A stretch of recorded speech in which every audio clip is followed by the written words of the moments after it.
আসসালামু আলাইকুম। কৃষক বন্ধু চ্যানেলে আপনাদের সবাইকে স্বাগতম। প্রতিবারের মতো আজকেও নতুন একটা ভিডিও নিয়ে আপনাদের সামনে আসলাম। আজকে আপনাদের দেখাবো একটি আদর্শ পটল ক্ষেত। তো আমরা সরাসরি ক্ষেতের মালিকের সাথে কথা বলবো। আসসালামু আলাইকুম ভাই। ওয়ালাইকুম আসসালাম ভাই, কেমন আছেন? আলহামদুলিল্লাহ ভালো আছি, আপনি কেমন আছেন? এই তো ভালো আছি, আপনি ভালো আছেন তাই না? জি আলহামদুলিল্লাহ ভালো আছি। ভাই, এত সুন্দর পটল ক্ষেতের রহস্য কি যদি একটু সংক্ষেপে আমাদের বলতেন আর কি। যারা আপনারা এই ভিডিও দেখছেন আপনাদের সবার উদ্দেশ্যে একটি কথা বলি। দেখুন, বাংলাদেশে যে পরিমাণে বেকার সমস্যা, লক্ষ লক্ষ বেকার, আমরা সবাই চিন্তা করছি যে লেখাপড়া শেখা মানে চাকরি করা। তো দেখুন, আমরা যদি মনে করি যে আমার এই জায়গাটাই আপনার 10 থেকে 12 কাঠা জমি আছে, তো আমার মনে হয় যে আমি এই সময়ে মাসে আপনার 50 থেকে 60,000 টাকার মতো পটল আমি বিক্রি করেছি। এখন দেখেন, শুধু পটলের পাশে দেখেন এই যে কাঁচামরিচ আছে। আপনি চাইলে এর ভিতরে আমার এই পাশে কচু লাগানো আছে, পাশে পোশাক আছে। এইভাবে বিভিন্ন শাকসবজি চাইলে আমরা কিন্তু এই ফুলের জমির ভিতরে লাগাইতে পারি। তো বন্ধুরা, এই যে দেখুন কি সুন্দর, একেবারে তরতাজা কাঁচামরিচ ধরে আছে। তো বিশ্বাস করবেন কিনা জানি না, এই যে বর্ষা মৌসুম অলরেডি চলে এসেছে।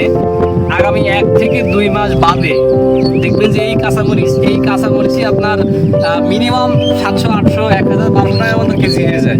তো আপনারা চাইলে বেশি না, মাত্র 2টা কাঁচামরিচ যদি আপনার বাড়ির আঙিনায় যতটুকু জায়গা আছে সেখানে আপনি লাগিয়ে রাখতে পারেন, অন্তত কিছু পয়সা আপনার বেঁচে যাবে। যারা শহর বন্দরে আছেন তারা বিভিন্ন আপনার বারান্দা, বেলকুনি, বিভিন্ন জায়গায়, ছাদে, টবে, বিভিন্ন জায়গায় কিন্তু চাইলে এভাবে কিন্তু লাগিয়ে রাখতে পারেন। দেখুন যে কোনো কাজই কিন্তু ছোট না। বিদেশের মানুষ এত উন্নত হচ্ছে কেন? কারণ ওরা সকলেই প্রত্যেক কাজটাকে খুব সুন্দরভাবে ওরা দেখে, কাজটাকে ওরা প্রাধান্য দেয়। আজকে যে দেখেন এই যে পটলগুলো ধরে আছে, যে কি সুন্দর পরিমাণে আপনি দেখেন। এই পটল এখন আমার এলাকায় এই সময়ে এই মৌসুমে দাম কম চলছে, তারপরেও 10-12 টাকা কেজি পাইকারি বিক্রি করা সম্ভব হয়। আপনারা হয়তো এখনও 40 থেকে 50 টাকা কিনে খাচ্ছেন। দেখেন যে যতটুকু জায়গা আছে, আমাদের জমি যদি ভরে থাকে 1 ইঞ্চি জায়গাও কিন্তু ছেড়ে রাখা উচিত না।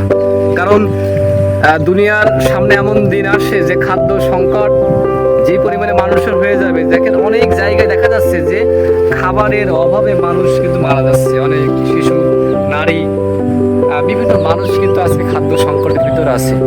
বিজ্ঞানীরা প্রতিনিয়ত গবেষণা করছে যে কিভাবে ভালো আরো নতুন নতুন কি খাদ্য খাবারগুলো এগুলো তৈরি করা যায়, উৎপাদন করা যায়। এটা কিন্তু প্রতিনিয়ত চেষ্টা করছে। আর আমার বাংলাদেশের মাটি এমন মাটি যেখানে আপনি একটা বীজ যদি কোনো রকম ফেলেও রাখেন তো সেখান থেকে চারা গজিয়ে যায়। আচ্ছা ভাই, আপনার এই পটল ক্ষেতের জমিটা কতটুকু? ভাই এখানে জমি, এখানে 12 কাঠা আছে আর ওই পাশে একটা 12 কাঠা আছে, মোট 1 বিঘার একটু বেশি। তো বিশ্বাস করেন এই 1 বিঘা জমি থেকে যদি আমি ঠিকভাবে চাষাবাদ করতে পারি তো আপনার মাসে 60 থেকে 70,000 টাকা আর্নিং করা সম্ভব। বিভিন্ন চাষ করতে হবে, পটল লাগাইতে হবে, কিছু অংশ বেগুন করতে হবে, কিছু অংশ আপনার কাঁচামরিচ। মানে আপনার চেষ্টা থাকবে যে একটা সপ্তাহে যে 7 দিন, এই 7 দিনের ভিতর অন্তত 2 থেকে 3 দিন আপনার বাজারে যেতে হবে। যদি এই কাঁচামাল বা শাকসবজি এগুলো যদি আমরা বাজারে নিয়ে যেতে পারি, সবসময় চিন্তা থাকতে হবে নতুন নতুন সবজি উৎপাদন করার জন্য। কারণ এই যে পটল থেকে আপনারা দেখছেন, এই পটল আজ থেকে 15-20 দিন আগেও 40 থেকে 50 টাকা পাইকারি দরে বিক্রি হতো। তাহলে চিন্তা করেন তো 1 কেজি পটল আপনার কয়টা হয়? 18 থেকে 20টি পটলে আপনার 1 কেজি পটল হওয়া সম্ভব। এইভাবেই আর কি। তার মানে আপনি যেটা বলতে চাচ্ছেন সেটা হচ্ছে যে কৃষকদের আয়টাকে বিভিন্ন খাতমুখী করতে হবে এবং তারা একটা চাষের উপর নির্ভর না থেকে বিভিন্ন চাষের উপরে তাদের মেধাকে নিয়োগ করবে এবং তাদের যে সাফল্য এভাবেই ধরা দিবে। তো কৃষক বন্ধু চ্যানেলে সবাইকে আন্তরিকভাবে ধন্যবাদ ভিডিওটি মনোযোগ সহকারে দেখার জন্য। পরবর্তীতে আবার নতুন কোনো ভিডিও নিয়ে আপনাদের সামনে উপস্থিত হব, অন্য কোনো ফসল নিয়ে।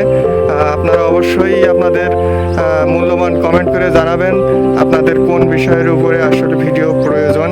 তো আমরা সেইভাবেই আপনাদের জন্য ভিডিও তৈরি করব। সে পর্যন্ত সবাই ভালো থাকবেন। আল্লাহ হাফেজ।